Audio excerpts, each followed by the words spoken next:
네, 안녕하세요. 경기대 화학과 명승훈 교수입니다.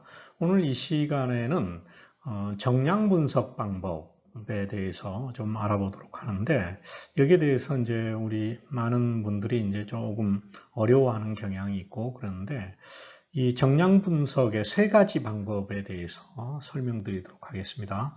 첫 번째는 외부 표준법이라 해서 External Standard Method하고, 그리고 내부 표준법, 이건 이제 인터널 스탠다드를 사용해서 하는 인터널 스탠다드 메서드하고, 그리고 또 한 가지 방법은 표준물 첨가법이라 해서 스탠다드 에디션 방법에 대해서 알아보도록 하겠습니다.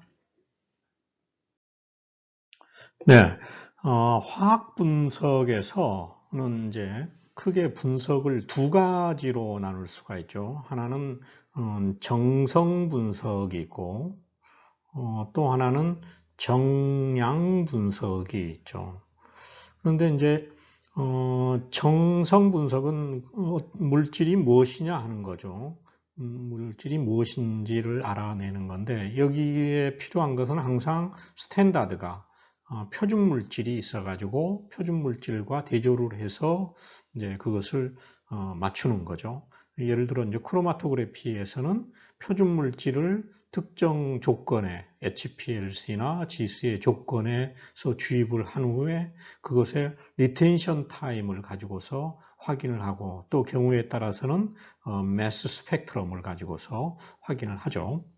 그리고 이제 정량 분석은 얼마나 많이 들어가 있느냐 하는 거죠. 특정 물질이. 그것을 측정을 하는 건데, 여기에서도 표준 물질이 필요하죠. 그런데 이 표준 물질을 가지고서 캘리브레이션 커브를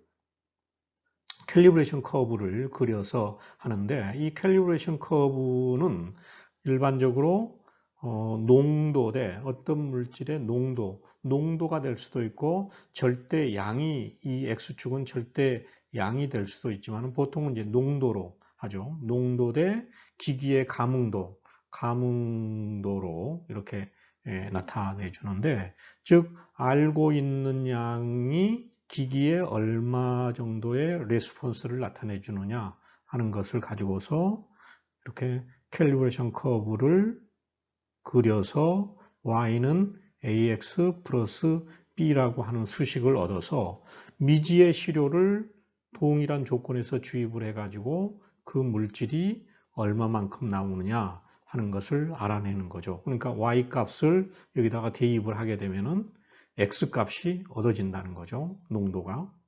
이게 이제 정량 분석의 가장 기본인데, 그런데 이 기울기라고 하는 것이 이 y는 ax 플러스 b의 이 기울기가 달라지게 될 수가 있어요. 물질마다. 그러니까 리스폰스가 다른 거죠. 동일한 양이라 할지라도 물질에 따라서 감도들이 다르다는 거죠.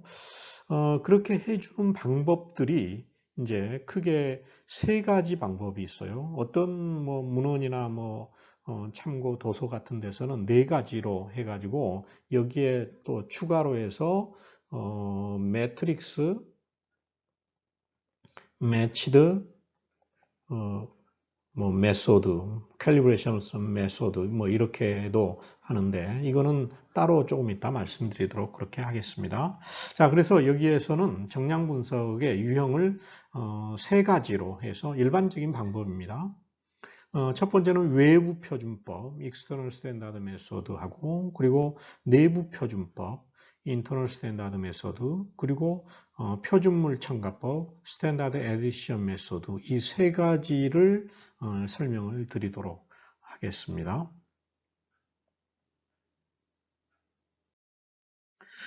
먼저 이 매트리스 매칭 검정 곡선이라고 하는 것에 대해서 좀 설명을 드리는데요. 이 매트릭스 매칭 메소드 하면은 뭐냐면은 이게 뭐 복잡한 게 아니고요. 우리가 분석하고자 하는 시료 중에는 우리가 분석하고자 하는 분석 물질 외에도 굉장히 많은 물질들이 존재하죠. 그런데 그 물질들이 내가 분석하고자 하는 조건 또는 그러니까 시료 전처리 과정이라든지 기기 분석에 있어서 방해 요소가 될 수가 있다는 거죠. 그래서 경우에 따라서는 이 캘리브레이션 커브가 이렇게 이런 상태가 나올 수도 있고, 또 경우에 따라서는 이게 높아질 수도 있고 또 낮아질 수도 있어요. 그래서 이러한 것들을 우리가 봐주는 것을 우리가 매트릭스 이펙트를 봐준다 하는 거죠. 매트릭스 효과를 충분히 반영해 주기 위해서 매트릭스 매칭 캘리브레이션 커브를 해주는데, 이 방법은 어떤 방법이냐 하면은 우리가 분석하고자 하는 시료하고 동일한 바탕 시료를 구해 가지고 그 바탕 시료에 따라서 농도에 따라서 표준 물질들을 소량 첨가해 줘요. 스파이크 시켜줘 가지고, 그러니까 스파이크 이렇게 시켜주는 거죠. 농도에 따라서. 그런 다음에 시료 전처리, 우리가 시험 방법하고 그 시료 전처리 방법하고 동일한 전처리 과정을 거친 후에 분석한 후에 검정 곡선을 이렇게 작성을 하는 방법이 이 매트릭스 매칭 검정 곡선입니다. 이 매트릭스 매칭 그 캘리브레이션 커브의 특성을 살펴보면은, 즉 뭐냐면은 이 바탕 매트릭스에 존재하는 그 물질들이 많이 있을 텐데, 예를 들어 뭐 혈장이라든지 유린, 소변이라든지 또는 뭐 수질에서 뭐 지표수라든지 아니면은 뭐 침전물, 이런 것들에 있어서의 어떤 그 이 바탕들이 기여를 하고 있는지 그것을 보여주기 위함이라는 거죠. 그러니까 즉 표준 용액, 여기가 예를 들어 표준 용액 스탠다드를 메탄올 용액이었다 그랬을 때 이 동일한 농도에서 캘리브레이션 커브를 그린 것하고 달라지기 때문에 이제 그 매트릭스 효과를 봐주어야 된다 하는 거죠. 즉 매트릭스 영향으로 인해서 검정 곡선의 직선식이 달라진다 하는 거죠. 기울기가 달라져 버리는 거죠. 그리고 이제 이 매트릭스 매칭 검정 곡선에서는 좀 전에도 얘기했듯이 미지의 농도의 그 분석 물질을 포함하고 있는 시료하고, 그리고 우리가 분석하고자 하는 시료죠. 그리고 검정 곡선을 작성한 그 시료에 대해서 뭐 추출이라든지 또 분석 방법이라든지 이것하고 동일한 시험 방법이 사용돼서 이 매트릭스 매칭 검정 곡선이 그려져야 되는데, 이 매트릭스 검정 곡선은 저는 이제 이것을 굉장히 강조하는데, 앞에서 얘기했던 익스터널 스탠다드 메소드, 외부 표준 방법이라든지 인터널 스탠다드 메소드, 내부 표준 방법이라든지 스탠다드 에디션, 표준물 첨가 방법에서 모두 공히 이 매트릭스 매칭 검정 곡선을 그려야만 한다 하는 것을 권하고 있습니다. 네, 앞에서 설명드렸듯이 이 캘리브레이션 커브라고 하는 것은 표준 용액, 그러니까 예를 들어 메탄올 표준 용액에 들어가 있는 것을 농도에 따라서 그대로 이렇게 플롯 했을 때 하고, 그리고 또 한 가지 바탕 매트릭스를 이용을 해서, 그러니까 매트릭스 매치드 캘리브레이션 커브를 그렸을 때는 이게 이제 빨간색으로 되어 있는 게 이게 그건데, 이때는 캘리브레이션 커브의 이 기울기가 y는 ax 플러스 b가 있는데, 이 기울기가 이 앞에서의 y는 ax 플러스 b하고 이게 달라질 수 있다는 거죠. 즉 이게 기울기가 이렇게 작아질 수도 있고 또 기울기가 더 커질 수도 있다는 거죠. 동일한 농도인데도 이게 동일한 농도이지만은 더 차이가 날 수 있다 하는 거죠. 이거는 이제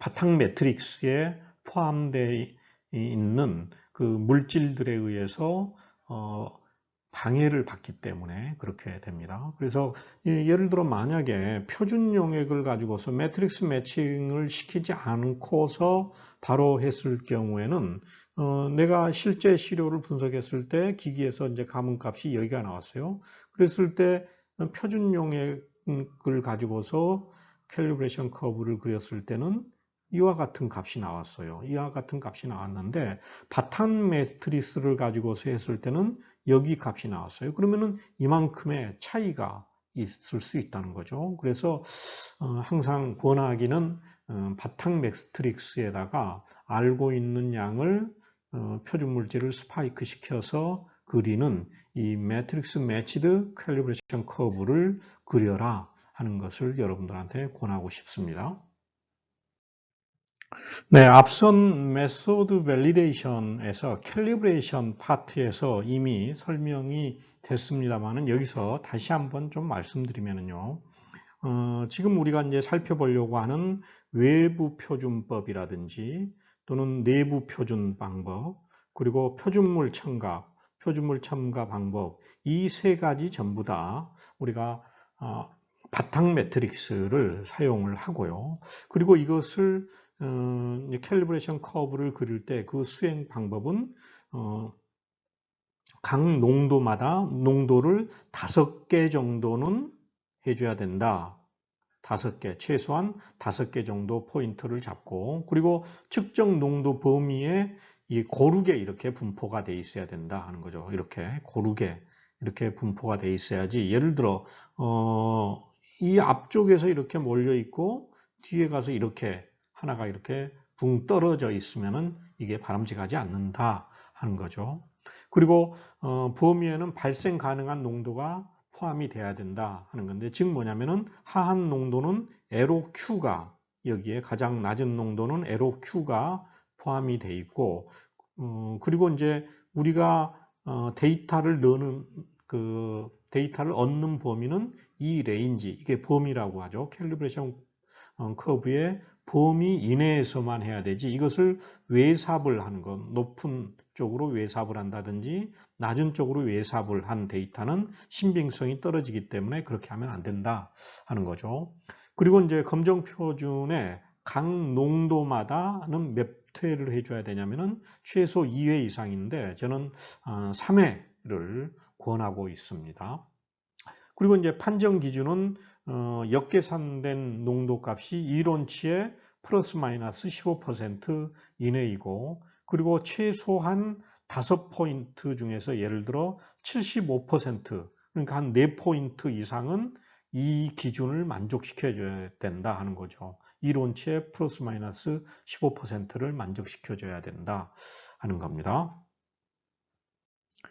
네, 첫 번째 방법은 외부 표준법입니다. 이 외부 표준법은 뭐냐면은 가장 많이 사용되고 있는 방법인데, 우리가 알고 있는 양의 분석 물질만을, 여기서 분석 물질만을 이 바탕 시료에다가 소량 첨가해 가지고 검정 곡선을 작성하는 방법이 이 외부 표준법입니다. 즉 검정 곡선을 작성을 하게 되면은 앞에서 살펴봤었죠.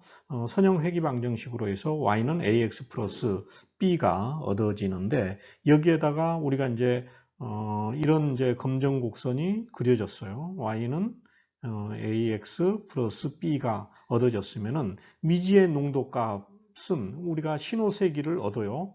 미지의 시료로부터 예를 들어 크로마토그램이다, HPLC를 통해서 했다. 그러면 HPLC의 이 피크의 면적 값을 여기다가 대입을 해주는 거죠. 대입을 해줘가지고 이 수식으로부터 농도 값을 알아내는 거죠. 이 농도 값을 알아내는 것이 이 외부 표준법인데, 이 외부 표준법은 굉장히 이제 나중에 설명될 이 내부 표준법에 비해 가지고 상대적으로 편리한 방법이고, 그렇지만 이것의 단점은 뭐냐면은 시료의 변동성은 설명하지 못한다 하는 거죠. 중간에 시료 전처리 과정을 통해 가지고 시료 중에 일부가 이렇게 분실이 된 경우가 있죠. 그러면은 그것은 우리가 보상을 해줄 방법이 없다 하는 거죠.